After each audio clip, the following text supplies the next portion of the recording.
We are back. Welcome back, everybody, to Otakus and Geeks, the hour. And we have Sean here. We have Jarrell here. Yeah, the ladies are taking off right now. They have a lot of things to do, so it's going to be the guys today. Yes, and Okay. a lot to discuss, man, from gaming to TV to movies.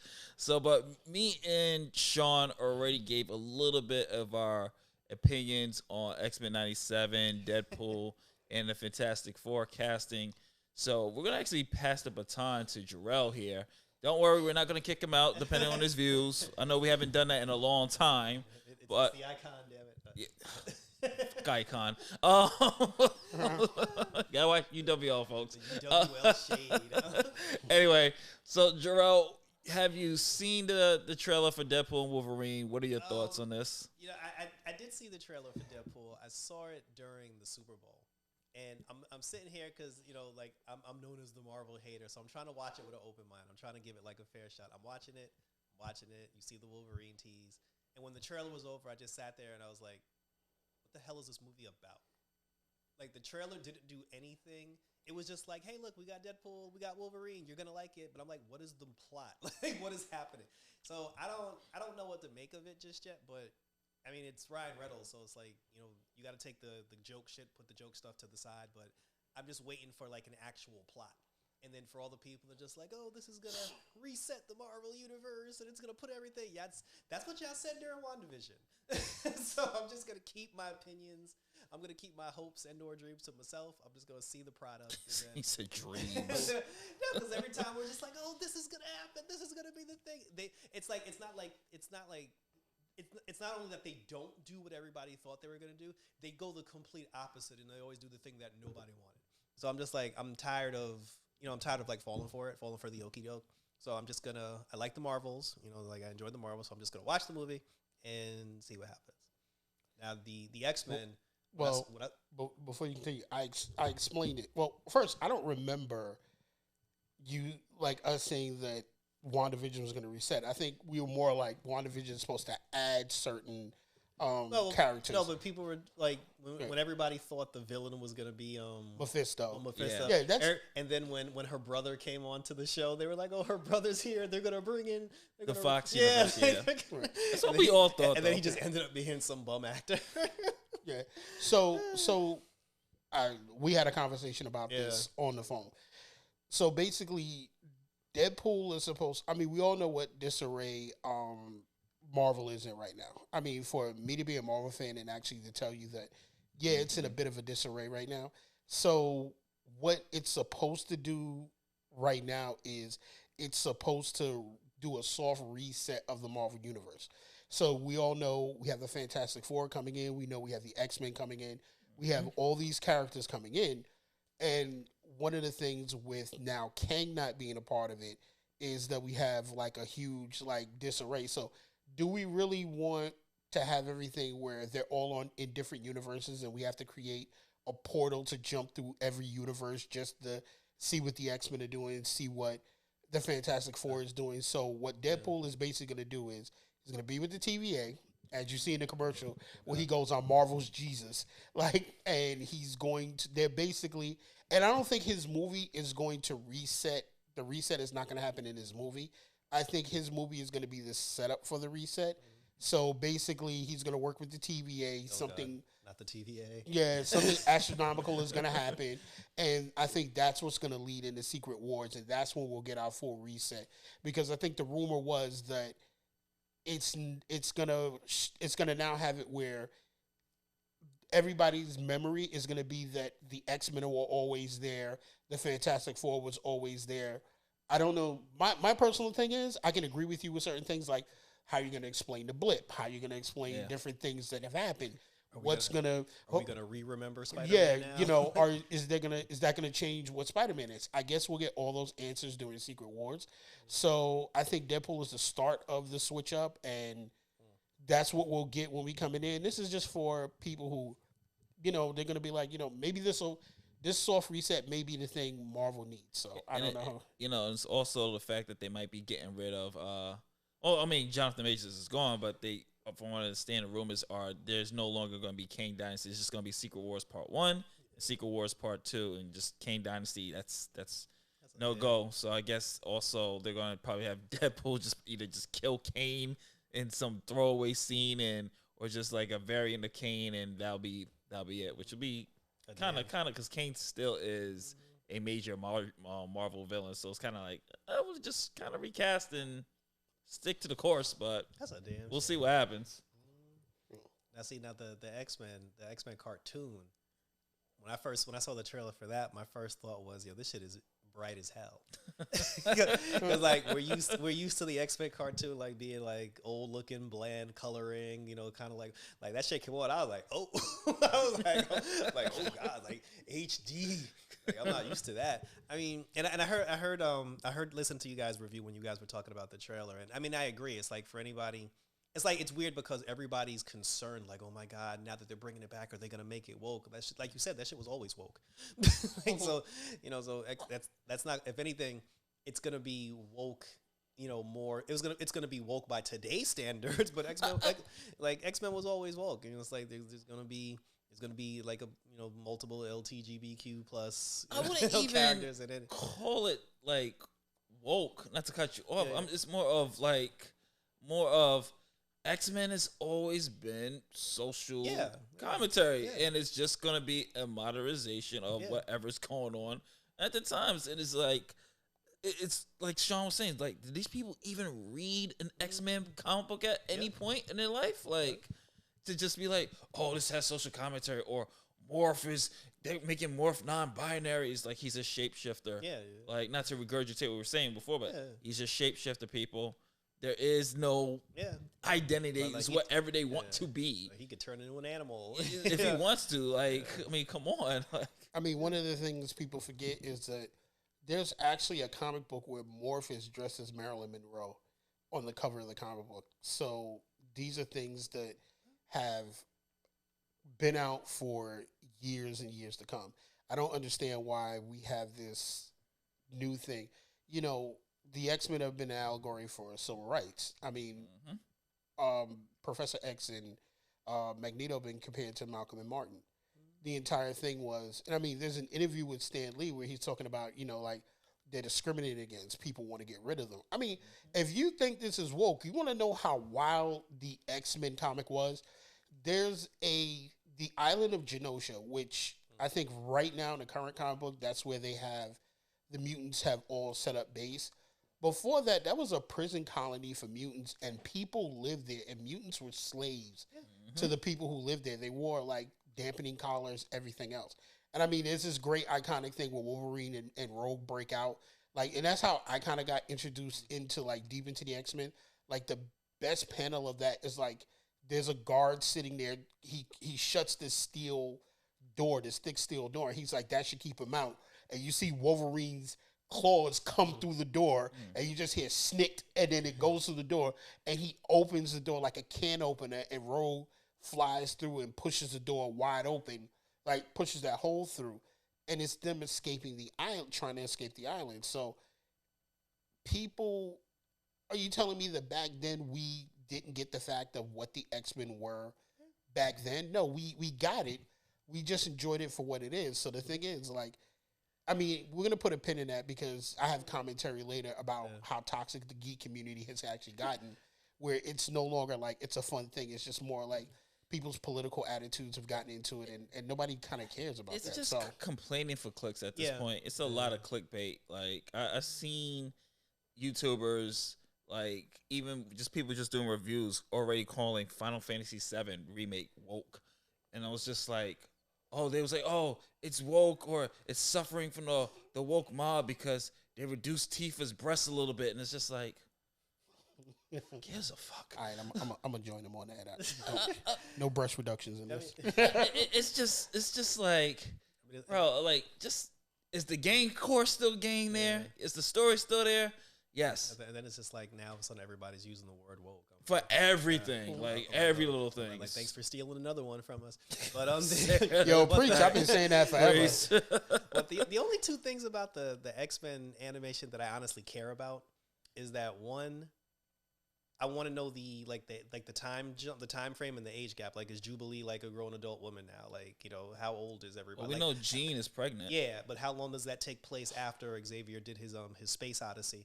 And and then the trailer also reconfirmed that no matter how much time went by, Cyclops will forever be a grade A 100% third world douchebag. And that whole to me, when he said to me, my X-Men. Thank you. I complained to that. Like, I wish I could have rolled my eyes harder. I was like, yeah, he's still a dick. So he's still gonna be the one thing about the show I don't like. So if anything, I have to applaud them because they kept it real. I hated him in '97, and he's still an ass now. Well, actually, it wasn't '97. It was 93. It was 93. Yeah. 97 is the year it ended, so that's why they're picking it up. So I don't know if it will be that they're they've aged. Whatever age they were at 97, that's the age I think we're gonna pick them up as. And kudos for them getting some of the voice actors. Yeah, the ones that are still alive. Yeah, they're getting the OG voice actors back. Which is great because that really helps us with the continuity of the X-Men show. I mean, it's probably my most anticipated show. I mean, I'm not sure we're all. I'm curious about Creatures of Commandos because this is actually the beginning of the birth of the DCU. Okay. So it starts this year.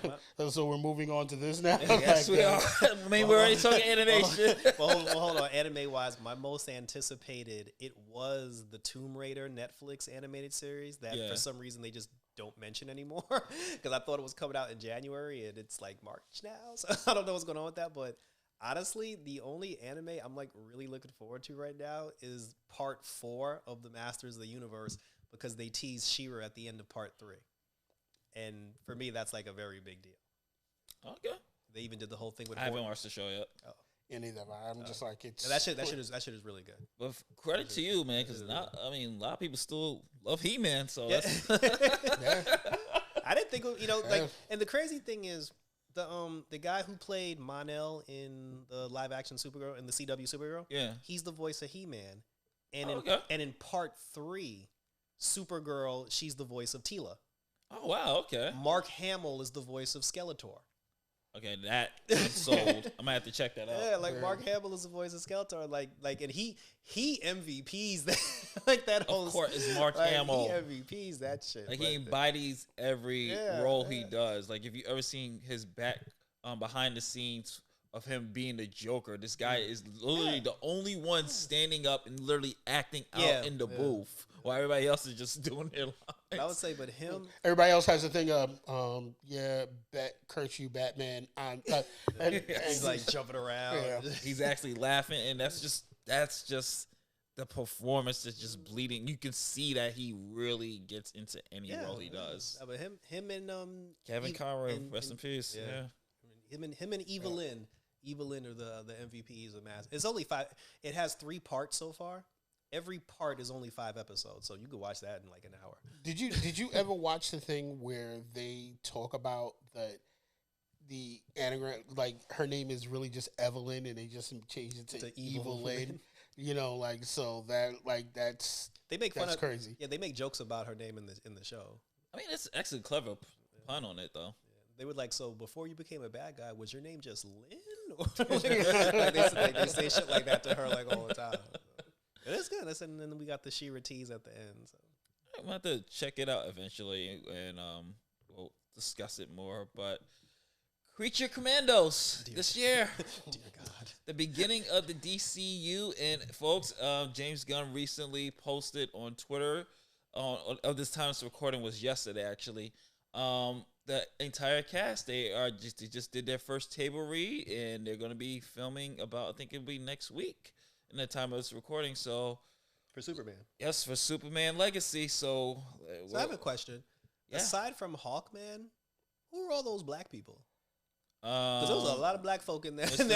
One is Mr. Terrific. Okay. Because isn't Hawk? No, is he doing Hawk Girl or Hawkman? He's doing Hawk Girl. Hawk Girl. Okay, because I saw 5 black people. I'm like, who's that? It was Mr. Terrific. I don't know the rest of the black people there, but that's a damn shame. I know Mr. Terrific is definitely in there. And there was Jimmy Olsen. He's black. No. I was just saying the cast in general. Beast, Nick Holt who played Beast in X-Men First Class, and the prequel series, he's actually Lex Luthor. So that's actually the tall, skinny kid. The guy that played Beast in X-Men First Class, he's Lex Luthor. And what's the difference between him and Eisenberg? He actually might. Well, Lex Luthor has a lot of different interpretations. Mm-hmm. I'm still waiting. John Cryer is still the GOAT. I'll say Clancy Brown. Clancy Brown probably is the GOAT, but you can call him the GOAT of the voice acting. Yes, like he's what Mark Hamill and Kevin Conroy are to the animated series. If you're asking me who played like the best Lex Luthor, live action. I don't think Jesse Eisenberg did a terrible job. I think he just got terrible lines. John Cryer definitely did a good job, but I think he definitely plays more of an older Lex. But you know who he's more of Alexander Luthor to me than Lex. And you know what? I really, since there has the kid from Smallville, I think still to this day has played the best Lex Luthor, like coming in. I think he embodied it. And I think when I was watching some behind the scenes stuff, I don't think he really wanted to play Lex. I think he wanted to be Superman at first. Yeah, and he got the job and he embodied that thing. So, we all have our favorites, but I'm glad no one said Gene Hackman. Hackman. I don't think Hackman like I don't know why you call him Hackman, but I don't think that was on South Park. Yeah, I don't think Hackman was terrible. I think he was the first Superman, and I think he deserves his flowers. Not first Superman, but first Lex Luthor. Yeah. And I think he deserves his flowers for it was the time for the time that he was Lex Luthor. But Hackman, as what's the name would say, I know he's probably gonna be like, what the fuck are you guys doing that to my name for? But I think he did a good job. I know this is gonna get crickets, but what do y'all thought about Kevin Spacey's performance as Luthor? Oh, and I know it. In the I was gonna say in the Superman Returns. Yeah, I was gonna say in the Atom Superman. Damn it went out, but we got what do you call it? What I would say is, so Justin, keep talking because one of the cameras went out. So well, like I was saying, then there's like a whole bunch of Lex Luthor performances, but we have Creature Commandos, which will be the first starting point of the DCU. The Gunverse. No. We're not going to call this the Gunverse, Jarrell. The Gunverse. We're not calling it the Gunverse. We are going to call this the DCU. The DC Gun. Damn it, Jarrell. This is the DCU. We're going to have Creature Commandos kicking it off, which is the official start of James Gunn's vision for DC. And then we are actually going to be going to the first movie after this next year. We're getting Superman Legacy. And then I don't know what his roadmap is going to be. I just want, honestly, I'm hoping that we at least get an announced date this year for the best Superman show. I'm sorry, Superman and Lois. What? My friend. What? Yeah, no, that cartoon is fire, bro. Oh, you talking about the car? Oh, yes. No, that don't count. Anime don't count. I'm just saying that show is. I can't deny that's the fire Superman show. Yeah, no, it is. Yeah, so I mean, I'm looking forward to seeing what Creature Commandos is going to do. Even though I but Gunn's not behind My Adventures with Superman. No, I'm just saying, like, I'm curious to see what Creature Commandos is going to do, how this is going to kick everything off.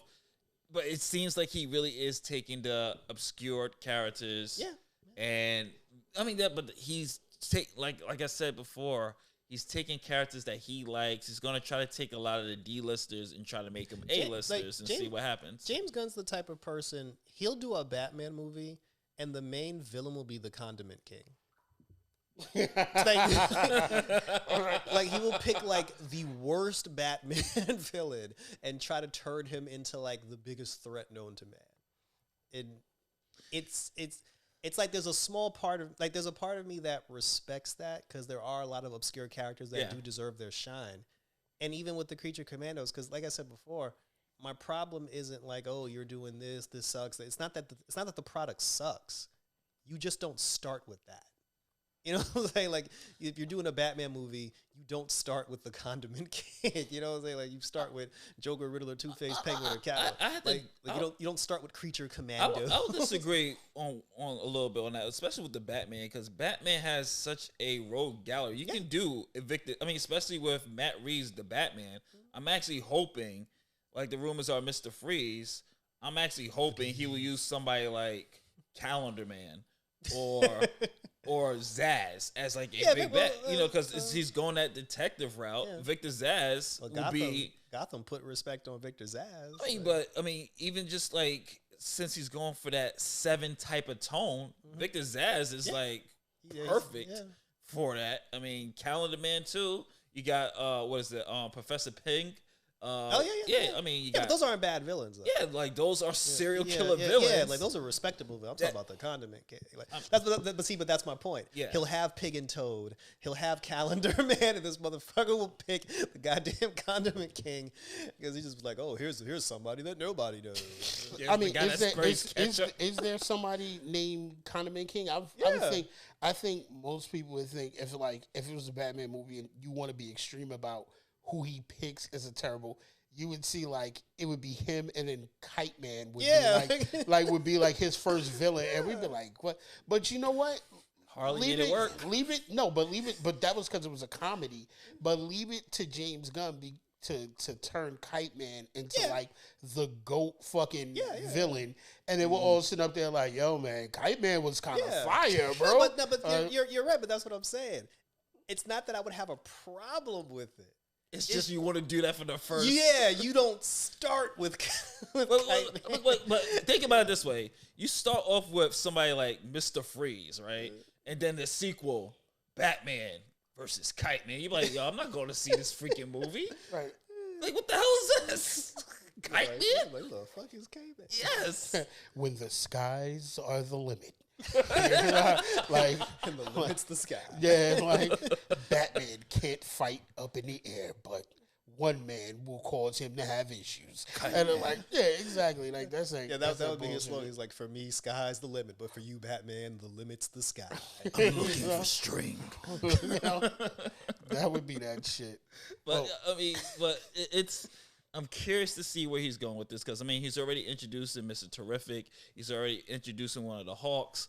So it's like, and people are already like, oh, my God, this is already jam-packed. He's putting everybody in this Superman movie. And I'm like, got to introduce them eventually. Yeah. I mean, then again, we had the TV shows. I mean, it had the Arrowverse. You could have just brought that over. But, you know, that's another story. But, so, and also at this point, I'm fine with him introducing, because one, the characters that he's introducing, they're not like, sorry to say, they're not like the A-list Justice Leaguers. So that's fine. And also, it's also like the way I feel about Superman now is how I felt about Ben Affleck Batman and about Spider-Man. We're at the point now where we don't need his origin story. No. So when the movie starts, he should already be working at the Daily Planet, even if it's his first day. You know, like all the Smallville, like all like My Adventures of Superman. Yeah. He when the show starts, he's like living with Jimmy in college, and he's like, tomorrow we start the Daily Planet. Yeah. You know, Jimmy Olsen, who's also black and rich. My Adventures of Superman. But but that's the thing. It's like, let's just we know the backstory. We don't need to see him. We don't need to see Krypton explode. Because I was even watching not the nostalgia critic, the guy who does the pitch meeting. I was watching the pitch meeting guy. He was talking about the Madam Web movie, and then he was just like, "Yeah, boss. So we're gonna introduce Uncle Ben," and he said, "That's the guy we always kill." And I like exactly. I'm like, we don't need if I see it I'm Uncle Ben, Bruce Wayne's parents, the Krypton, we need to, no pun intended, we need to bury those storylines. I think somebody's already buried them every single time they start the movie. Yeah, we gotta move on from that at this point. So I mean, for me with James, I'm just at the point now where I'm like, I don't care until once something comes out, then I'll give a damn. My concern is the stuff that's, that we're already supposed to get, like you said, season 2 of My Adventures of Superman, the final season of Superman and Lois, part 2 and 3 for the the Crisis on Infinite Earth, anime movie. There was one other thing too. They're all Elseworld. I mean, we're also getting Joker 2 is the only movie we're getting this year from DC. Peacemaker. Probably Peacemaker. But I mean, thoughts on Joker 2? I didn't see Joker 1. Oh wow! Okay. My thoughts on Joker is my same thoughts on Venom, which is kind of also my same thoughts on Madam Web. Why would I'm not like, because people were like, you didn't watch Venom. I'm not watching a Spider-Man movie without Spider-Man. Well, okay, wait. Okay, let me put this in perspective, right? He's like, let me put this in perspective. Venom is a character, like, we're watching the Joker movie, right? And it's because there's such iconic characters, right? They're iconic villains for the heroes that we love. The Joker is probably Batman's yin to yang, right? Most people would say Green Goblin is Spider-Man's yin and yang, which would be true. But when Venom was introduced, you're introducing a symbiote who has Spider-Man's powers, who has a superior part of Spider-Man's powers. And he's been such a thorn. He's been the only one that truly has toyed with Spider-Man and tried to kill him at the same time. And, I mean, really put in effort to kill him. So, when it comes to, Venom eventually became Venom the Lethal Enforcer, which is what the movies are based off of, not Venom being the villain, Venom the Lethal Enforcer. So, the reason why we get that movie is because Venom has been one of those characters that everybody loves. So it's like, okay, give him a movie. If you're going to watch it, just watch it with the fact of, oh, this is Venom. Spider-Man. I mean, look, Venom was at the end of No Way Home. Yeah. And like a little piece. Yeah, but people were so excited about that because we're like, okay, maybe we'll get a decent Venom movie other than what we've gotten. Meaning with Spider-Man in it, other than we get the Topher Grace Venom, which was a blunder in itself. And there was a Spider-Man 3? Yeah, I say the same thing all the time. Maximum Carnage. Yeah, so no, Maximum Carnage was not bad, but I think they had great casting. I think whoever wrote the story kind of like dropped the ball and got ahead of themselves. But I think that what actually happened with the Venom first movie, it was more of a shock that it was actually pretty fucking good than it was that it was like, did we ask for a Venom movie? And like, yes, we wanted one.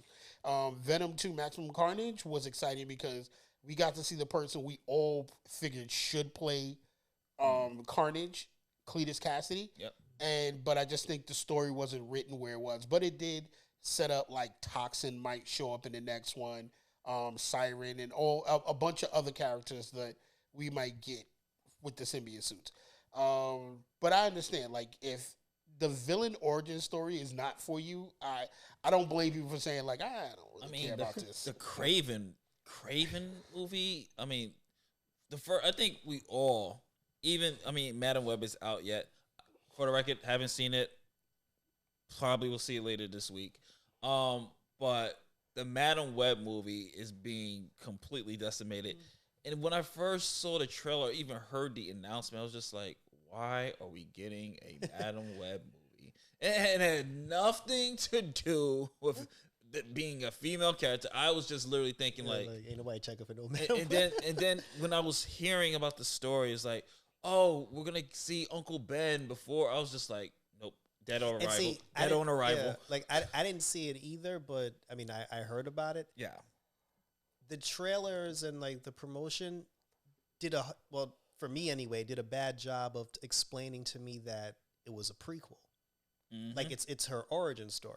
And I kind of feel like if that was made more apparent during the campaign, I probably would have given it a chance, because the way it came across to me is like, this is happening in like modern time, and they just decided to just make her a teenager. And I was like, oh, I'm not doing that, because I'm used to seeing this old bitch in the chair, this old blind bitch in the chair. And then I started thinking, like the old gray-haired British lady who was in Fast and Furious and in all the James Bond. I was like, why is she not Madam Web?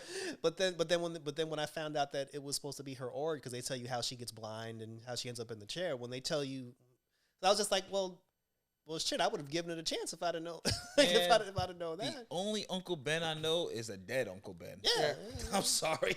I mean, the thing is, like, you also got to realize that if, I hate to be those dudes, like, if you read the comic, if you look at the comic books, they've retconned Madam Web to her younger self. Yeah. Like, she's no longer just the old lady in the wheelchair or what most people see her as the Spider-Man animated series Madam Web. No, it's like they have a bunch of comic books out with her younger self. She is blind, but she's wearing the glasses, and she's doing everything she can. I mean, even in the comic book, her old ass got her throat slit.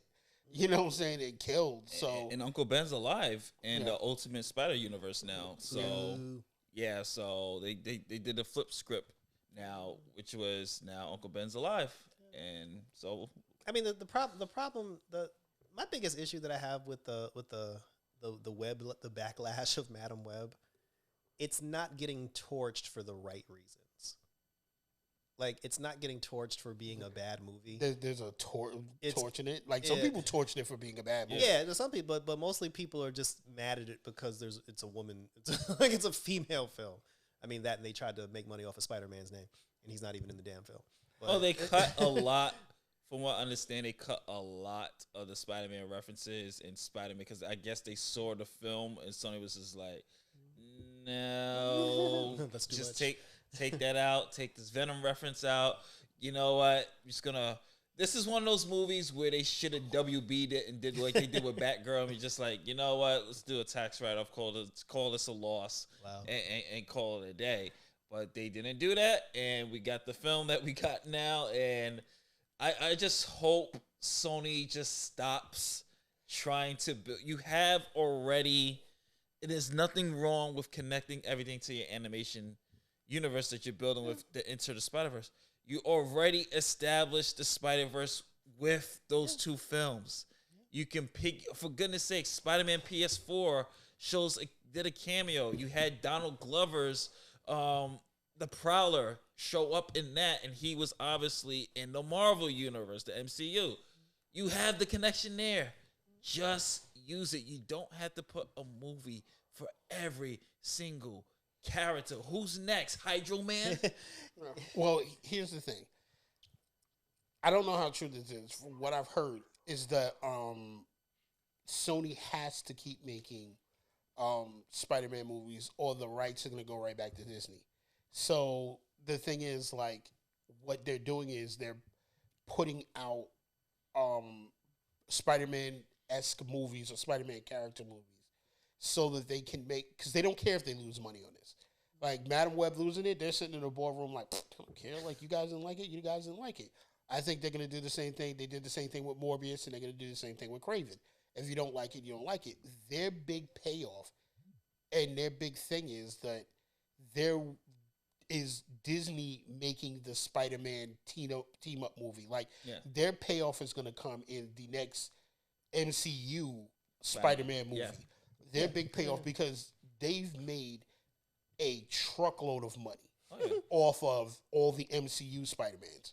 Like, leasing him out is a truckload of money. But I think there's a clause in there, in order for them to keep Spider-Man as their property, they have to continue to make Venom makes movies. Money. Venom has been profitable as well.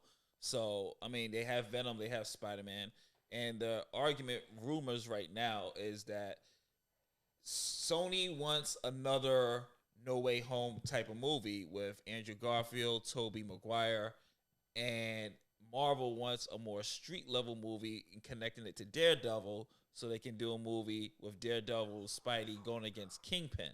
So that's where the ruffle is coming along. And rumors are that Sony actually wants the Spider-Man movie with Tom Holland be fast-tracked to be released next year. It ain't coming out next year. But why can't they do both? Because one's a film, the other's a TV series. You know, and the funny thing, here's the funny thing with Sony. They're doing all these non-Spider-Man, Spider-Man projects, and the one non-Peter Parker project that everybody would actually pay for is sitting right in their lap. And mysteriously, that's the one. That's the one green light. That's the one candle they won't light. Well, Amy said 2 more movies. The producer said 2 more movies, and then they're gonna start working on Miles. But it's just like we had to get that Craven out you there. already have Miles is at his height of his popularity with the Into the Spider-Verse, PS4, PS5 Spider-Man Miles Morales. This is the time to strike. They're doing it right because who cares about a Miles Morales live action when you have Into the Spider-Verse raking in billions? Who cares about Madam Web? I mean, but I gave you explanation about why Madam Web was made. No, you said they have to punch, they have to put stuff out. Yeah, they don't put that out because that'll actually make money. Okay, here's the thing. I don't know if you heard my prefaces to that. They don't care if it doesn't make money. That's not their point. Like Madam Web making like $20 million, right? Let's say it cost them $60 million to make, and Madam Web only making $20 million. It's like, all right, so what? Madam Craven costing $50 million to make, and it only making like 30. So what? Spider-Man goes into Spider-Man does an MCU movie, and it rakes in $1 billion. Into the Spider-Verse rakes in $1 billion. It more than covers their BS losses for movies that people are still going to go see because they're just going to be like, oh, let me give it a chance, and they're not going to care that these movies don't make money because they already know the big movie is going to cover the losses. Miles Morales Into the Spider-Verse is the hottest thing right now. You kind of don't want to ruin that, making a live action and not doing it right. So what you do is you finish off the trilogy with Into the Spider-Verse, you let another MCU movie come in, and then you have time to possibly make a pretty good Miles Morales movie, because if that is popular, then you can kind of look at Disney and be like, yo, fuck off. Like, we have this now. We're going to ride Miles Morales till the wheels fall off. Pause. But, you know, and that's what you can do. But these movies aren't making the money, and they don't care. They're actually so fine with it. They're like, trash it, call it whatever. Whoever's still paid to go see it, that's still whatever whatever money is. No, you were on the right track. whatever money is in our pocket for that, that's fine. You probably just paid for like the set design of the movie, and that's okay with them. So that's where we're at. That's a damn shame. Yeah. Well, that will conclude. I will say the Marvel DC movie talk, but there are a lot of things that's been going on in the news lately and in the entertainment world. So I actually wanted to get your thoughts just a little bit on the Jarrell on the gaming side of things right now, as we were just watching the Capcom Cup. Yeah, Street Fighter 6 Capcom Cup, Capcom X is currently going on. They said the finals aren't going to take place till like 2:00 in the morning. I will not be awake for that. But Ed for Street Fighter 6 new DLC character, he comes out on Tuesday, so we will definitely be streaming him on Tuesday when he comes out. And currently on my channel, I'm doing the Justice League versus Suicide Squad game, which I'm actually enjoying. Yeah. I wanted to touch on that real quick. What are your thoughts so far on the game Suicide Squad? Because I was gonna get it, but I'm like, no, you should. You like. I'm waiting. The thing about it, and I honestly hated to do this, but when I started playing the game, I immediately just started comparing it to Gotham Knights. Like, I didn't hate Gotham Knights. I greatly enjoyed Gotham Knights. Like, Dick Grayson's the GOAT, the superhero GOAT. That's the GOAT wing. Like, I like the dynamic with Batgirl, and everything. Jason Todd, Robin. But it was too bulky. But they were all 4 characters supposed to be different. Yeah. So which is a good thing. But the Suicide Squad is basically like the bad guy version of that. But they do things in the Suicide Squad that, excuse me, I wish they would have done in Gotham Knights, where when you're in the city doing your missions, all 4 characters of the Suicide Squad are in the city at the same time. Whereas like in Gotham Knights, you had to go back to the Belfry to switch characters, so you can actually switch while you're in missions, outside on the street. They have it to where you just press like the pad. Like if you press up, you get to pick Deadshot, down for King Shark, right for Captain Boomerang, left for Harley, and then you can just like rotate between all the characters, and all the characters are there. So even if you pick Harley, and you're engaged in battle, if you just use like the camera thing to like look around the city, you'll see the other guys over there like killing people and shooting people, and you still get points and you still get credit for all that. And I was just like, damn, they should have did this with Gotham Knights. But it's like I said, the storyline is good. Like the voice actress who's playing Amanda Waller is killing it. Deborah Wilson. Yeah, she's killing. She's from Mad TV. Yeah. She's also in Star Wars Jedi Fallen Order and Star Wars Jedi Survivor. The cinematic cutscenes, especially when Amanda Waller is involved, that's some of the best stuff about the whole thing so far. I got 5 parts. I did 5 parts, so we're still doing it. So check me out to see how that whole thing concludes. But we're in that like gaming section talk right now. I've actually been playing. I'm playing a lot. I finally got my Switch back after losing it. So I got back to my Switch, but I'm actually waiting for Final Fantasy VII Remake, Rebirth. Actually, it's gonna be dropping in a couple more days. Just played the demo. This might be the best iteration of Final Fantasy VII. So I'm really, really, really, really excited about this one. I'm not going to be playing anything else. So I'm trying to get my reviews out to you guys right now. I'm playing Slave Zero X, which is actually a prequel to a Dreamcast game, Slave Zero, which I didn't know about. So it's actually pretty good. It's a nice side scroller, beat 'em up, brings you back to the old school Strider days, like that old school PlayStation 32-bit graphics beat 'em up. I would say a very sleeper hit that I think anyone who's a fan of 3D platformers should get is Penny's Big Breakaway. It's created by the same people who did Sonic Mania, and it has the aesthetics of a spiral. She uses a yo-yo. I'm almost done playing the game. You have the review later this week. But definitely pick that up. And that's all I've been playing. Sean, I know you've been doing a little COD lately. A little COD. That's a little COD. That's all I do is COD. Like there's no like I would love to say I'm into other games, but right now, like between us doing this and trying to get editing out and getting equipment and working and doing everything else, the only thing that calms me down is joining my brothers in the most toxic community you can possibly be a part of and still loving it is the COD community. Like right now they're introducing. I don't even know why I don't, and I have to look it up. I know the Walking Dead character skins are out already. I've been popped by Rick Grimes a couple of times, and we have right now they're doing the Horde event, which is a zombie thing, and we're just waiting for a few other events to pop up. But like Call of Duty is Call of Duty. It's a lot of just running around shooting. Like that's the reason why I started doing running with randoms, is because I wanted to show that you can win with random players. You just got to get the right people at the right time to come in and just say, let's do this. And I've won more games than I thought I would. I think I'm up to like 15 wins now with random players. But like I'm trying to get more of a cohesive thing and trying to put content out to make it entertaining and funny. But COD is what it is. There are 1,000,001 COD streamers out right now, especially people who are really popular with it, like Spiros and others that are out there. I mean, that's just somebody I watch, and they put up pretty good content for Warzone. So I think it's like, you have to put out something that gets people's attention, and I'm hoping this will get people's attention just to see how many random players I can win with. But, I'm just COD. You guys are into every other game from Pokemon to everything else, and that's just not my thing. Dude, here's how bad I am. I just now realized COD meant Call of Duty. Jarrell, you can go now. I was like, the whole time I was, what the hell is Sean playing? Oh my God, Jarrell, really? I've never played Call of Duty. Yeah.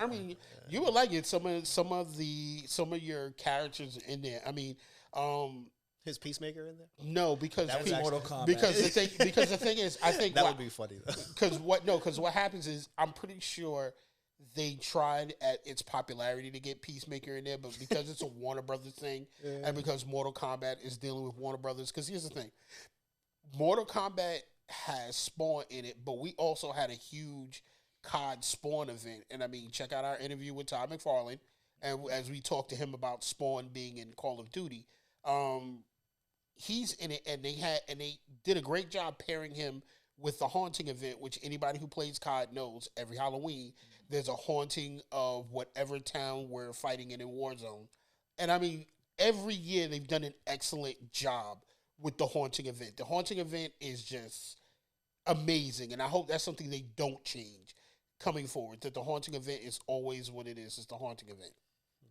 But like, we would love to see characters like Peacemaker. I would love. I mean, right now we have the boys. You know, we have the boys skins in there. I mean, right now I'm running around Warzone with A-Train because like it's his kill move is crazy. He puts his hand on top of somebody's head and then he runs around them at top speed and twists their head around as he's running with it.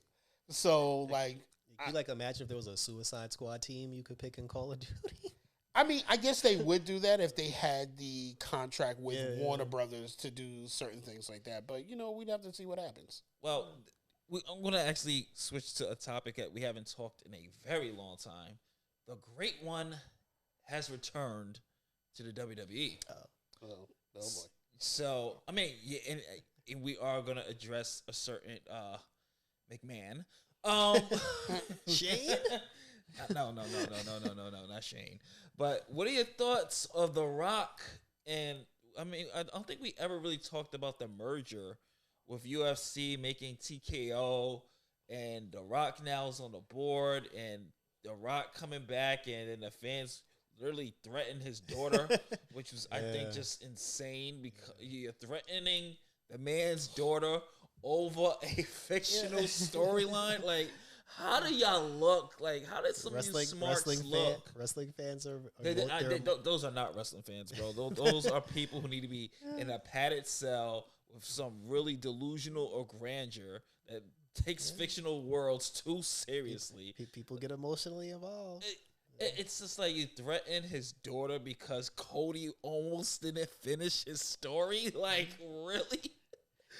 Well, one of the things I'll say, sorry to cut you. One of the things I want to say is like, I was happy to see The Rock come back to do the whole bloodline thing, but I just think it's a year too late. I think we should have been, when Cody didn't finish his story the first time, I think The Rock should have come back, but I think he was probably in the middle of doing something.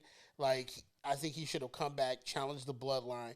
He should have come back when, is it Jimmy or Jay that left? Jay. So when Jay left, The Rock should have come back to back Jay up. And he should have come back with Jay, and I'm trying to think of, and don't they have another brother or somebody else? Solo, and the one that hasn't been signed yet. I forgot his name. I think that should have been his debut. Not Manu. Yeah, and I think it should have been. Oh my God, Jimmy, Roman, and Solo versus Rock. The starter, The Rock, Jay, and the other Uso brother to come in, and then it should have been where we spent time. Where Cody, because Cody was hurt at the time, spent time building up Rock taking the belt and then losing the belt to Roman again, and then have Cody come in and finish his story, and then Rock giving him his blessing to be like, finish your story. Like I came in, but finish Roman off, and that would have been better than having him come in the middle of the ending of his story and doing what he did now. Yeah, I mean, nobody had a problem with The Rock coming back. They just didn't. Nobody just wanted The Rock to come back at someone else's expense. Yeah, and that's what the problem. And then The Rock's attitude was, "Well, so what?" Because it's like now it's almost like we finally got Vince out of there, and now here comes The Rock, like throwing his political, throwing like his political power around. Like Nia Jax was in the main event at the Elimination Chamber show. She's related to them. His daughter's the GM NXT. She's the GM, and so it's like we see what's happening. Like we see his input. Like into the show now that he's on the board. And then all of a sudden when CM Punk blows out his bicep, it's like, oh, here comes The Rock to save WrestleMania, move over Cody. And that's when the fans were like, wait, what? I was like, yeah, Rocky, but it's still Cody. Like, it's still Cody. For me, I don't, and this is why I always hated about WWE. You have 3 other premium shows. Like, what is wrong with Rock versus Roman at SummerSlam? SummerSlam is your second biggest show. It doesn't have to be WrestleMania. I would have did it overseas. I would have did it at Elimination Chamber. I would have did it at Royal Rumble. I would have did it. It would have make more sense is that Rock debuted at Survivor Series. Yeah.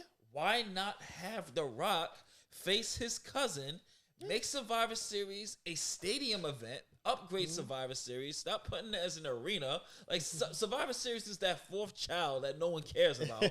It's just like... But now it's War Games. Yes, it's War Games, but make that, like, this... It doesn't always have to be WrestleMania, because honestly, I think SummerSlam is just as important. Royal Rumble is just as important as WrestleMania. And I mean, again, if we're talking about money, he'd make more money doing the match in one of the overseas shows. Yes. Like, I would have did the damn thing at the Elimination All Chamber. In works for AEW. I mean, it's just like, when Rock first came back, I was just like, all right, cool.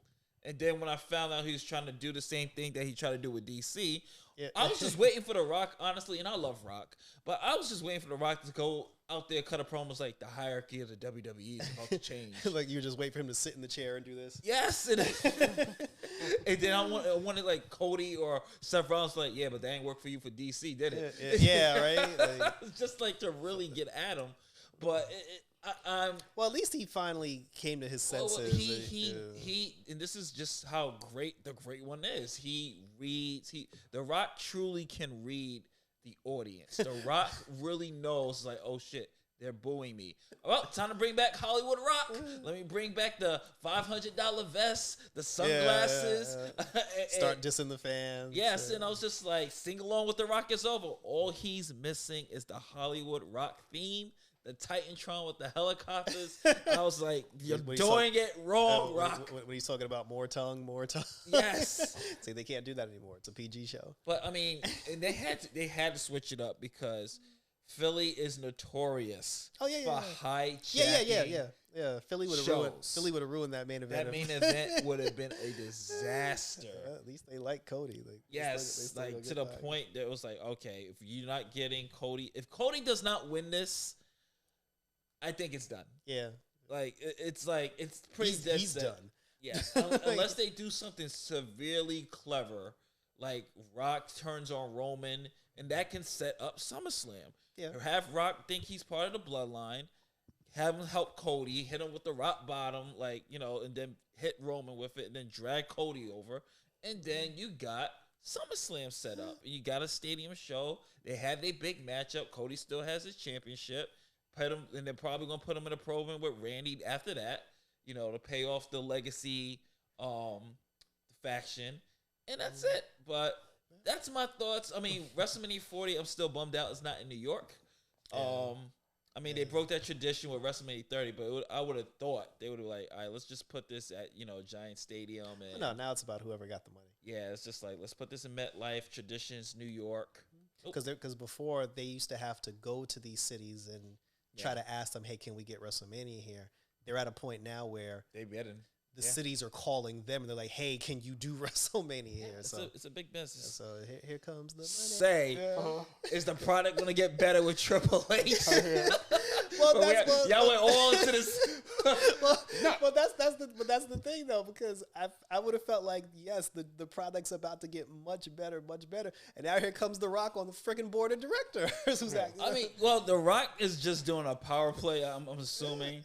I mean, and I think The Rock's honestly back is because, you know, The Rock had a couple of flops, you know, so. He's had a couple. Yeah, I mean, the XFL, I mean, I heard, well, according to him, the XFL performed well, but I really don't know anybody that really watches the XFL. But, I mean, like I said, his power play to control the DC universe did not work. That's James Gunn now. So you go back to what you know, which is the WWE. So, you know. Yeah, let me take that over. I mean, wasn't he not going to do the Fast, you know, be done with the Fast franchise? Did we not, spoiler alert, did we not see him in Fast 10? So, I mean, you know, it's, for me, it's a wait and see what Dwayne "The Rock" Johnson has planned. I mean, if he starts bringing his own people, and then you start seeing Triple H get fired, then all right, then you know. Yeah, then that's when I'm gonna get concerned. Yeah, I mean, then that's just like it really is a true, complete hostile takeover with The Rock, and then I mean, then Back to AEW it I was goes. gonna say third time's the charm. Then it's back to AEW. So. He said back. I never started. I think the biggest problem with WWE, this is why I kind of stopped watching, like, for me. And I kind of gravitated towards AEW. It's because, like, the main thing that pissed me off was the Kofi Kingston Brock Lesnar thing. Like, that, once that happened, I was just like, I didn't watch I think it was like 6 months. It wasn't until Roman, I think, got the belt, I started, and the whole bloodline thing, I started watching it again. Once it's, I was like, I'm done. Like, I literally, like, you couldn't come in his house and talk about, like, you guys, I'd be like, shut the fuck up. I don't want to hear anything about the wrestling. But, like, wrestling with the WWE, it shit is dead to me. It's like, you know, like, it's like, I don't want to hear anything to it, because I think you built Kofi up to one of the greatest storylines happen, and shout out to Randy Orton and everybody involved in that, like, Daniel Bryan, everybody, because you made the WWE, like, that was a storyline, whoever was writing that was like, chef's kiss, beautiful. Like, him getting it at the end, the crowd was into it. I mean, it was like Kofi Mania. Everybody was like, this is the greatest thing in the world. And I was there. Yeah, and then you decide to end this, not in like a way where, like, we can sit down, like, he put up a good fight. Like, Brock Lesnar came in, he put up a good fight.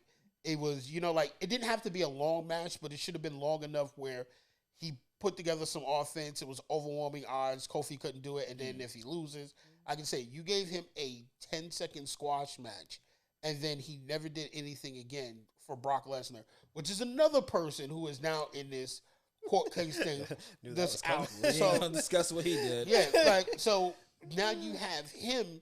You did all this for him when you have. It's the same feeling I kind of gravitate away from the WWE with, like, the fact that Jake Paul, it's Jake Paul is the Intercontinental Champion. Oh, yeah, Logan Paul's United States champion. And I hate everybody's excuse to it. Well, he worked hard. Well, there's a whole roster of wrestlers out there that have worked extremely hard all their life to come in and get a wrestling spot, only for somebody who has been controversial, like his brother. Part-time. Yeah, part-time, come in, take a belt. Like, my thing is, how many times y'all gonna shit on Ricochet from getting anywhere? And y'all gonna give him the belt. It's like Ricochet's engaged to Samantha Irvin. He's winning. No, but he's winning. What his personal life is fine with me. My thing is, like, I don't know. I haven't watched wrestling enough now to know, did Ricochet ever get the Intercontinental belt? No. Has he ever had it? Like, no, I don't think he was IC champ. He lost to Gunther. Okay, so I'm fine with that. But the fact is that you gave this belt to him, and it's like, y'all keep it on his. Like, the only reality TV star or YouTube star I ever had respect for or gave a shit about was The Miz. Because The Miz came from the mud, bro. Like, The Miz got him out the mud and came in there, especially when you hear, like, the story of The Undertaker taking pity on him, because he was literally kicked out of the locker room. He was getting shitted on, and The Undertaker, like, vouched for him and brought him back in. So he literally came out the mud and did what he had to do. Now you have this dude that didn't do anything with it. Like, if they would have started him at the bottom and he worked his way up, I'm not going to give him that either. I'm not going to give him any homage, because regardless of what he worked for, he hasn't worked harder than anybody else in that locker room that started from the bottom and has not seen the light of day, has not seen a championship run, has not seen a storyline run from the bottom. And then it's just like, we can't. If we as fans stop placating to that shit and stop sitting down and say, oh, but he worked, and we start saying, boo, no, give somebody who's worked hard that opportunity, then, you know what I'm saying, we'll see a stop to that. But until then, they're going to constantly bring in somebody who's popular because they want to bring in a YouTube audience to make money, and that's it. And then we're going to keep... seriously, if I was a wrestler, I'd be like, I quit. So you weren't a fan of Bad Bunny? I'm not that disgusted from Bad Bunny, as I recognize Bad Bunny bringing in an audience. And Bad Bunny kind of came in and he kind of went. He kind of did his thing. didn't he do his thing with like Latino, like the LWO, and then the Puerto Rico show. Yeah, and then he kind of moved on. He was like, yeah, I got to go back to singing. But the thing about that too is also he was in the mid card. It wasn't like he was taking a main event spot or something like that. He had his lane there, which wasn't really taking a lot of space from the boys or the girls. While some will argue Logan Paul didn't deserve to be in the elimination chamber. No, so it's like, yeah, but the thing with Logan Paul, the only way his position can work is because one, he did do physical athletic activities outside of wrestling, so that's one. Two, like you said, he's a known name, but the reason why they're keeping him around, and if they do this, they're smart. He has a natural personality that makes you want to root against him. So you put the belt on him because you know it's going to piss people off. And then here's what they need to do. Find somebody, because like Sean was saying, like as far as like taking opportunities from people, find somebody that if they beat this loudmouth guy that nobody likes, that person's career, like you can make a star by the person who defeats Logan Paul. By making Logan Paul the biggest asshole from now until WrestleMania, whoever takes that belt from him at WrestleMania will be like the greatest hero since G.I. Joe. But that's the problem with it, and it's the same thing with his brother in boxing.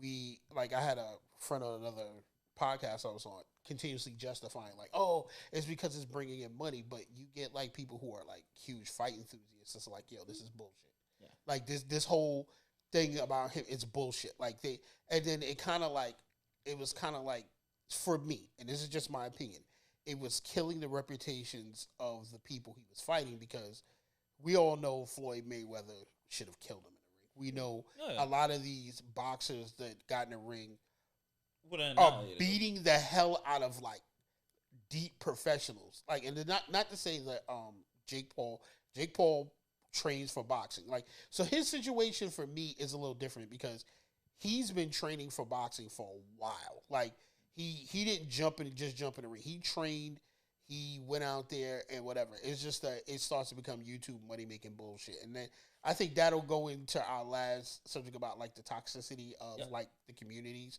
But like, I get what you're saying, but my thing is like, that's really how you can make the best of a bad situation. I like how you put that. You can make the best of a bad situation because it just becomes bullshit. You know, like where it is. But the thing is, I'm not so mad at it because the WWE has been known for gimmicky shit. I mean, we had Pete Rose in there, like with a beef with Kane for years over being in the chicken suit. We've had like Mr. T in the ring. We've had a lot of like, Mike Tyson was in there at one point. Lawrence Taylor took Shawn Michaels' WrestleMania spot and faced Bam Bam Bigelow. I mean, the celebrity guests, WWE, Vince said it himself, WWE, he always wanted to be known as more than a wrestling company. So he always tried to do that transition from mainstream. So that's why you're always going to see the Logan Pauls. You're always going to see the Bad Bunnies. You're always going to see these people, these celebrities, high-profile celebrities, that's going to come in, do their little cameo, and go because it brings more eyes to the product for the casual audience. Now, diehard smarts absolutely hate it, but, I mean, it is what it is. But at least he's not beating, like, top name. Yeah, like he lost to Roman Reigns. He lost to Seth Rollins. You know? So, like, at least he's not out there, like, beating like the top guys in the business. But here's a bit of funny trivia though, because we were talking about when Sean was talking about Kofi Kingston, who defeated Kofi, and I find this funny. Who defeated Kofi Kingston for the WWE Championship? Brock. Who defeated Big E for the WWE Championship? Brock. When Bobby Lashley lost in the Chamber, who won the WWE Championship? Brock.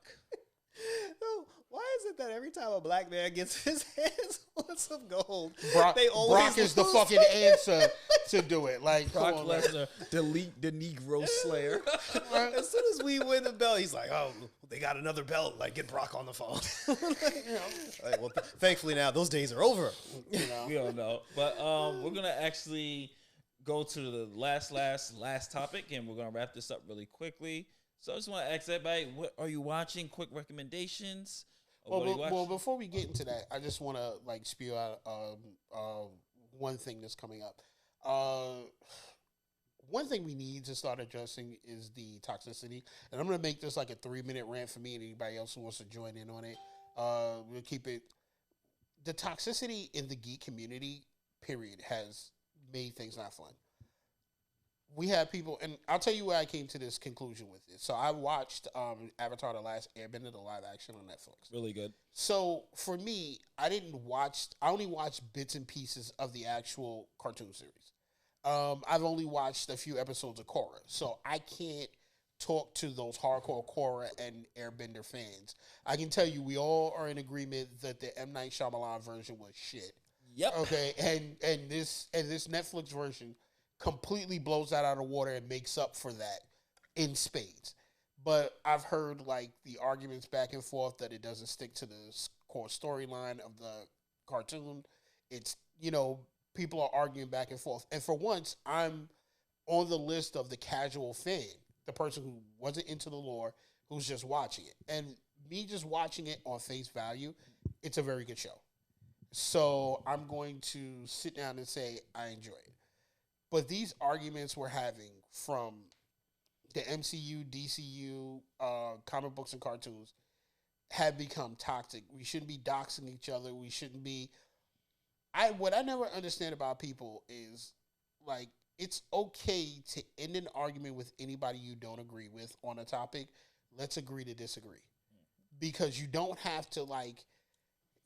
We become cults. You like a specific creator. So you're going to dox or like do some of the most heinous things to another creator because you don't like their opinion to it. And it goes both ways for everybody. If you don't like somebody's opinion, that's cool. Say your piece in the comment, but the back and forth is just stupid. And it gets to the point where even with this, like, this is why we have creators that do content that are like trauma bonding content. They're like rage content to get you. This is why we have, like, you have 30,000 views on a thing that says like Marvel's going woke. So all the Marvel haters go there, oh, let me argue with that. Or DC is terrible for this, and you have 30,000. But when people try to give fair and balanced, like what we try to do, like we try to give you a fair and balanced outlook on it, it's like it's not going anywhere because there's no rage, there's no trauma. We don't, because it doesn't need to, because the geek community used to be about togetherness. Remember, this was something that we were the outcasts. We were basically the X-Men in this sense. And now all of a sudden everybody's into it, from casual fans to whatever, and everybody has an opinion. Let everybody have an opinion. But we should have a respectful opinion, because that was one of the things about the geek community that was great. You can argue, you can say whatever, but we all were arguing for the betterment of the content, not to rage, trauma bond, do this, do that, and have these like, oh, this is my favorite creator, so I'm going to ride with this creator. Like, it doesn't matter. Like, I wouldn't want anybody to ride for me like that. I would just be like, yo, listen, you like something I said, cool. You don't like something somebody said against me, yo, cool. That person has a right to have an opinion, not, don't do anything to them or go after them for, like, let them have their opinion. It's the internet. Because I'm going to be honest with you, in real life, you don't want to deal with some people. Because, I mean, I get people are calm, but, like, you threaten my family or friends, like, and you show up at a con I'm at, yo, it's on site. Yeah. You know what I'm saying? It's not going to be any of that. Like, I don't care if the con don't invite me back or fight. Like, it's on site. Like, I hope you hire security. And, like, don't think your little legion going to stop me. I'm not a small dude. I'm going to barrel through everybody like the Juggernaut. And when I get to you, I'm going to be like, yo, talk that shit now. like, especially if you bring my family, you talk about me all you want. I don't care, but you bring my family or anybody in there I care about that can't defend themselves or have nothing to do with it. Me and you going to have an issue. Like, anybody else? No, I don't have the, I mean, I'm very careful. Even if I'm about to review something that I didn't like, I'm always very mindful of the fact that, except for She-Hulk, I'm always very mindful of the fact that although I don't like this, there are people out there who do. Like, there's always somebody out there, someone who's watching my review that I'm about to say something negative about, probably really enjoyed it. So even if I do have negative things to say, I try to do it in a respectful way that doesn't completely shit on something that somebody else may have enjoyed.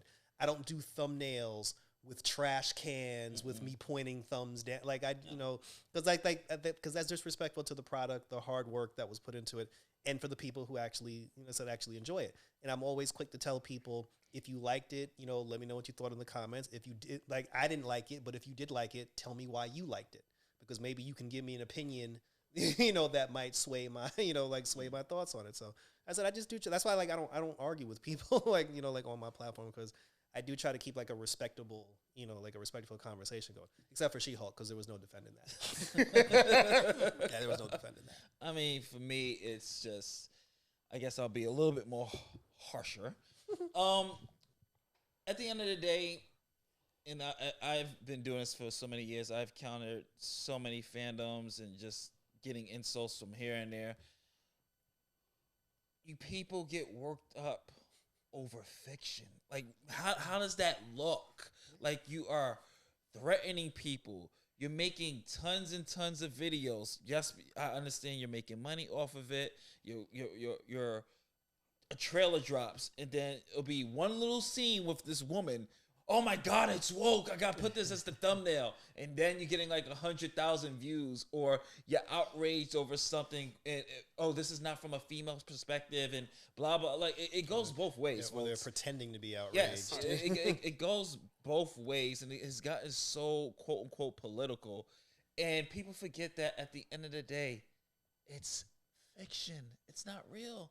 It's just, it's make believe from writers, from producers, that it's supposed to, keyword here, because a lot of people forget this, entertainment. It's entertainment. It's supposed to entertain you. I do not watch or spend energy on things that do not entertain me. There's not enough time in the day for me to play something. If a game, when I do a review, if I don't like the game, I do the review, and I usually say what I'll usually say if you watch my reviews.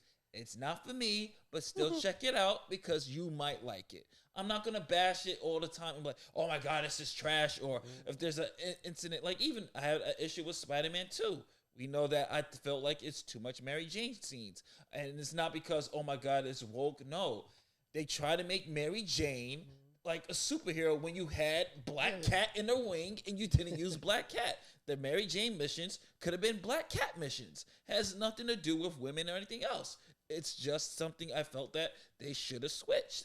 It's not, it doesn't mean the game is woke. Doesn't mean that this is that. I mean, I've seen people going crazy over the pigeon missions. It's like people go like, oh my God, Spider-Man is stopping to help a black guy and or help another black guy. And it was just it's just like, you guys are stressing yourselves out. And at the end of the day, it's fiction. It's make-believe. People created this. It's not supposed to be such a division in the geek community. Guys, and I say this with the most love, get a life. I'm dead serious. It is more to this world. The geek community is their life. Yeah, but that might be something they might have to go see a therapist for or a doctor, because if you're so invested in a fictional, if you're so invested in a game, if you're so invested in a comic book or show, the fact that you're sending death threats to people because they don't like your opinion, you might need some help. There's something wrong with you. So check yourselves. Sean and everybody else is very nice. I'm gonna tell you, check yourselves, look in the mirror, and get a life. I don't think I was very nice when I said that if you threaten my family, it's on site. I don't think that's just the Gen X and be like, yo, this is like that's just things we don't play. So I don't know if that was very nice. No, but just seriously, it's supposed to be fun. We're gonna end the show right now, but it's supposed to be fun. Let's get back to that. If you don't like something, you don't have to make 10,000 videos on Brie Larson. I see that all the time. Anything Brie Larson breathes, there's a whole bunch of channels. Brie Larson said this. Oh, feminism's taking this over. Feminists is just like, there could be some things and some writers that are having an agenda. There's no denying that. But it's not every single thing. Sometimes people just create. Sometimes the character is black. It could just be an original character. Oh, it's a black character. It's woke. Oh my God, it's a female lead. It's woke. Oh my God, it's non-white. It's woke. Oh my gosh, on the other side. Oh my God, this is pushing the Christian agenda. It's just enough. People. I'll even tell you this one thing I had I kind of had an issue. I didn't see the live action Airbender, but I saw the trailer, and when I saw how light skinned the water tribe was, I was just like, I felt some kind of way about that, but not. I wasn't gonna make a video about it. It's not. It's not. Like I wasn't gonna hit the record button and be like, you see them light skinned ass Eskimos. It's not. People, but when I saw it, I rolled my eyes. I was like, "Oh, y'all done put some milk in the coffee." I mean, we joke around, yeah, and I'm gonna have Jarrell's, plug his stuff in right after I say this. We joke around about all this stuff from time to time. End of the day, guys, it's fiction. Please stop sending the death threats. Stop doxing people because you're getting your ass kicked in COD. Stop. You have to find some. Whoa! Before you continue with that, don't put that on the jacket of COD, bro. The COD community knows how to handle their own. There's no death threats. People in the COD community, we take that out on the field. So there's none of that. Like, you gonna dox nobody. We'll be like, word, you gonna do that? I'm gonna see you 1v1 me, bro. But seriously, get back to the funness. I'm gonna have Jarrell. How the people can reach you, because we're wrapping the show up, so plug it in, brother. Well, you can tell us some of the things you watch. So, okay. Well, you can currently catch me on the UWL going for the World Heavyweight Championship. No, he's not. The icon is coming for the gold, sucker. No, he's not. Sucker. Yeah, you can. They said Tuesday we're live streaming Street Fighter 6 when Ed drops. When Ed comes out, I said we're still doing the Suicide Squad Killer Justice League. From a review standpoint, there really isn't anything that I'm reviewing right now because nothing seemed worthy. I did take Sean's advice. I did see Oblivion. I did enjoy Oblivion. There were some things about it that I can't speak on, but I did enjoy it. And I was thinking about doing a review about that. And my mom got me watching Fargo, so I'm currently watching Fargo. Fargo is fine. Watch all the seasons. Yeah. Watch all of them. I started with season 4 because she told me every season was different. So I'm currently watching season 4 of Fargo. So I started that way too. Yeah. So if I really like it towards the end, maybe I'll do a review that too. But like I said, until my stuff comes out, like the Tomb Raider, My Adventures of Superman and Lois, the Crisis Part 1 and 2, until that stuff comes out. I said we basically video gaming it. we live streaming video games until something cool comes out. I just got my tickets for Fashion Week, New York Fashion Week, but that's a September thing. And like I said before, the last thing that I watched, go on Hulu and watch an anime called Chivalry of a Failed Knight. That is really good, aside from his crazy sister. And watch He-Man, watch the He-Man Masters of the Universe, because like I said, we all grew up in the 80s. We all watched the 80s cartoons, Silverhawks' greatest 80s theme cartoon song of all time. Facts. And it's very rare when a remake of something actually not only makes me be like, damn, this was really good, but dare I say it might have been better than the original. That's how I felt about Voltron Legendary Defender. But I'm not going to say this was better than the 80s He-Man, but this shit is really good. Like this He-Man Master Universe thing, this is really good. This is when this is a good remake, and it has legendary actors doing voice actors. Melissa Benoist, Supergirl, is playing Tila. Her husband, if they're still married, the guy who played Mon-El on Supergirl, he's playing He-Man and Adam. Mark Hamill's voicing Skeletor, so it is a very good story. There's nice teasers in it. If I could recommend something right now, check that out. And for me, of course, you guys, you tuning in to us every day if you're watching this. So I'm currently watching Soul Leveling. We're gonna be getting back to more of the anime reviews. Movie wise, I did see The Zone of Interest. Really good movie. Check that out. Pretty much waiting to see. I got a couple of screeners that I can't talk about, but I will. Actually, me and Sean are actually gonna see Dune later this week. So check out our review for that coming up, and that's pretty much it. Oh, and the last Airbender was really good as well, so definitely check that one out. So for me, I'm going to tell you, check out Undead Unluck on Hulu. Surprise anime that I watched, excellent. I've gotten so into it. Like after the first 2 episodes, it seemed like it was your average anime, but then it just got so much better by episode. I think I want to say episode 5 or 6. It pushed the button. It went from good to fucking fire. Like after that, and great story going on so far. I'm also watching Avatar: The Last Airbender. It's really good, and this is just from a casual standpoint. I'm not commenting on the differences between the cartoon and the show because I didn't get into the cartoon, which is something I'll probably get into later because I know it's a long thing, and I heard it's excellent. It's beyond excellent, and I don't doubt it. But after that, one thing I will say, I did get a chance to, even though I'm late to the party, watching Thanksgiving. Thanksgiving is a horror film that kind of like brought back my love of like just B-rated. It felt like a B-rated slasher flick that was beautifully done. And you know what? Shout out to everybody who made it. Blumhouse was involved in it, I think. Yeah. Like, yo, that was beautiful. Like, I enjoyed it, and I'm happy to say it. But for those of you guys, you can check me out here on Otakus Geeks. I'm going to try to get together and put out, edit and put out some winning, losing with randoms. We'll see what happens. Also trying to put together other podcasts, including this one. So I want you guys to just like really check this out. Tell us what we did. Just know that everything we're doing right now is in its infancy stage. We're trying to work everything out, get the right equipment, do everything to bring it to you. And we're trying to get all the hosts together so that we can do a proper hour. But today is just the boys. You know what I'm saying? We'll see everybody next month and see what's going on. So that's what I'm up to now. And that is it. So, as always, don't forget to like, share, subscribe, hit that notification bell if you're watching this on YouTube. If you're listening to the audio on Spotify, spread the word. And, of course, UWL is ending. Well, series is not ending. Season 2 is ending as Super Slam 2. That is going to be airing March 15th, 16th, and night 3 on the 17th. So, Friday, Saturday, Sunday. Make sure you tune in for that. Watch the icon win the gold. He's not going for the championship at all. Wow.